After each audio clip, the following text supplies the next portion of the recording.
Hello everyone, welcome to my channel and this is my first mini vlog. হঠাৎ করে আমাদের একটা plan হয়েছিল, তাই আমরা সকাল সকাল রেডি হয়ে বেরিয়ে পড়লাম সেটা এক্সিকিউট করতে। আপাতত আমাদের গন্তব্যস্থল স্প্ল্যানেট। আমাদের বেরোতে একটু দেরিই হয়েছিল, কিন্তু রাস্তা মোটামুটি ফাঁকা থাকায় আমরা ঠিকঠাক টাইমেই পৌঁছে যাই। তো আমরা পৌঁছে গেলাম স্প্ল্যানেট বাস ধরার উদ্দেশ্যে। আর আমি এদিকে পেয়ে গেছি আমার পছন্দের উইন্ডো সিট। আশা করি আপনারা আমাদের ডেস্টিনেশনটা আর কিছুক্ষণের মধ্যেই বুঝতে পারবেন। এরপর আমরা সামান্য কিছু ব্রেকফাস্টের জন্য নেমে পড়েছিলাম কোলাঘাটে, আর একটু চা স্ন্যাক্স খেয়ে আবার উঠে পড়লাম বাসে। কি রাস্তাটা চেনা চেনা লাগছে? হ্যাঁ, ঠিকই ধরেছেন, এটা তাজপুর সি বিচ রোড। অনেকদিন পর এলাম এত সুন্দর আর নিরিবিলি জায়গায়। আমরা এখন যাচ্ছি আমাদের রিসর্টের উদ্দেশ্যে।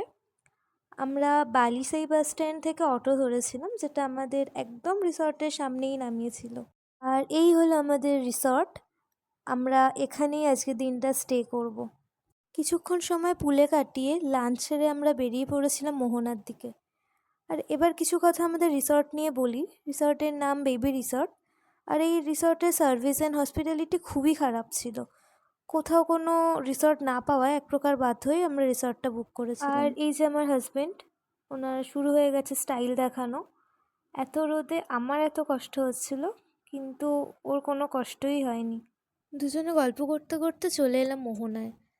সত্যি খুব ঠান্ডা ও সুন্দর পরিবেশ উপভোগ করলাম আমরা।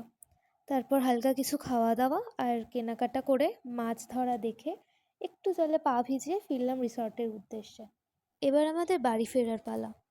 দীর্ঘ প্রায় 3 ঘন্টা জ্যাম কাটিয়ে অবশেষে আমরা কলকাতার রাস্তায়।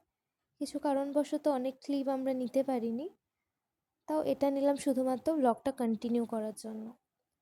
আমাদের প্ল্যানেট নামতে নামতে প্রায় 11:30 বেজে গেছিলো। আর এখন আমরা বাড়ি ফেরার পথে। দেখা হচ্ছে অন্য কোনো একটা ভ্লগে। Bye bye.